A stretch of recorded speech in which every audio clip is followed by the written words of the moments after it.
ನಾನು ಪ್ರತಿ ವರ್ಷ ಬರ್ತೀನಿ. ಆಷಾಢ ಮಾಸದಲ್ಲಿ ಶುಕ್ರವಾರ ಬಂದು ಪೂಜೆ ಮಾಡಿ ಹೋಗ್ತೀನಿ ಪ್ರತಿ ವರ್ಷ. ಇವತ್ತಿನಿಂದ ಅಲ್ಲ, ಇದು ಭಾಳ ವರ್ಷದಿಂದ. ನಾನು ಭಾಳ ದೇವರ ಭಕ್ತ. ನಾನು ಏನು ವ್ಯತ್ಯಾಸ ಆಗಿದೆ? ಏನೋ ಹೈಕಮಾಂಡ್ ಅಥವಾ ನಮ್ಮ ಮುಖ್ಯಮಂತ್ರಿಗಳು ಏನೋ ನಿರ್ಧಾರ ಮಾಡಿದ್ದಾರೆ.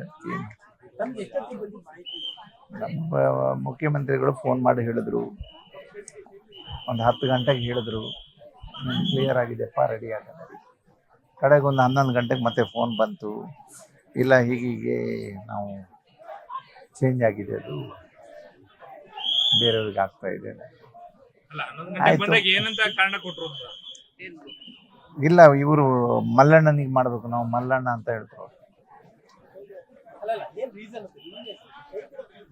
ಇಲ್ಲ, ಅವ್ರ ಅವಶ್ಯಕತೆ ಅದೇ ನಮ್ಮ ಪಕ್ಷಕ್ಕೆ, ಅದಕ್ಕೆ ತಗೊಂಡಿದ್ದಾರೆ ಅವರು. ನಮ್ಗೆ ಕ್ಷೇತ್ರಕ್ಕೆ ನಮ್ಮ ಅವಶ್ಯಕತೆ ಅದ, ಕ್ಷೇತ್ರಕ್ಕೆ ಬಿಟ್ಟಿದ್ದಾರೆ, ಜಿಲ್ಲೆಗೆ ಬಿಟ್ಟಿದ್ದಾರೆ. ಹೌದು, ಮಾತಾಡಿದೆ. ಆಗಿಂದಾಗ ಅವ್ರ ಮನೆಗೆ ಹೋಗಿ ಮಾತಾಡ್ಕೊಂಡು ಬಂದಿದ್ದಾರೆ.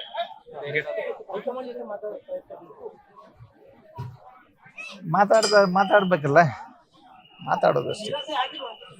ನಿರಾಸೆ ಯಾಕೆ ಆಗ್ತದ್ರಿ? ನಾವೇನು ಮಂತ್ರಿ ಆಗ್ಬೇಕು ಅಂತೇಳಿ ಬಂದಿದ್ದಲ್ಲ. ನನ್ನ ಕ್ಷೇತ್ರದ ಜನ ಏನೋ MLA ಮಾಡಿದ್ರು, ಪಕ್ಷಕ್ಕೆ 140 ಸೀಟ್ ಬಂತು, ಸರ್ಕಾರ ಬಂತು, 3 ವರ್ಷ ಮಂತ್ರಿ ಆಗಿದ್ದೇನೆ, ಒಳ್ಳೆ ಕೆಲಸ ಮಾಡಿದ್ದೇನೆ, ಎಲ್ಲೂ ಒಂಚೂರು ಹೆಸರಾಳು ಮಾಡ್ಕೊಂಡೆ. ನನ್ಗೇನ್ ಕೆಲಸ ಕೊಟ್ಟಿದ್ದಾರೆ ಅದನ್ನ ಕರೆಕ್ಟ್ ಆಗಿ ಮಾಡಿದ್ದೇನೆ. ಒಂದ್ ಗಂಟೆಲಿ ಇಡೀ ರಾಜ್ಯಕ್ಕೆ ಮಂತ್ರಿ ಇದ್ರು, ಇಡೀ ಕ್ಷೇತ್ರಕ್ಕೆ ಮಂತ್ರಿ ಆಗ್ಬಿಟ್ಟಿದ್ರಿ 1 ಗಂಟೆ ಅವರಲ್ಲಿ. ಈಗ ಮತ್ತೆ ಅದನ್ನ ತೆಗೆದ್ರು ಅಂತಂದಾಗ ನಿಮ್ಮ ಬೆಂಬಲಿಗರು ಯಾಕೆ ಮಾಡಿದ್ರು? ನಮ್ಗೇನು ಅನ್ನಿಸ್ಲಿಲ್ವಾ ಅಂತ?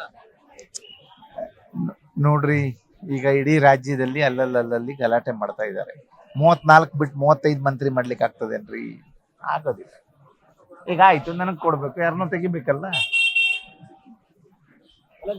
ನಿಮ್ ಕೊಟ್ಟು ತೆಗೆದ್ರಲ್ಲ ಅಂತ ಎಲ್ಲಿ ನೋಡುವ, ಅವ್ರೇನು ಹೈಕಮಾಂಡ್ ಅವರು ಎಲ್ಲ ಮೀಟಿಂಗ್ ಮಾಡಿ 1-2 ತಿಂಗಳ ಇಟ್ಕೊಂಡು ಎಲ್ಲ ಮಾಡಿ, ಎಲ್ಲ ಕಮ್ಯುನಿಟಿಯವ್ರಿಗೆ ಎಲ್ಲರಿಗೂ ನ್ಯಾಯ ಕೊಡುವಂತ ಲೀಸ್ಟ್ ಅನ್ನ ಮಾಡಿ ಕಳಿಸಿದ್ರು.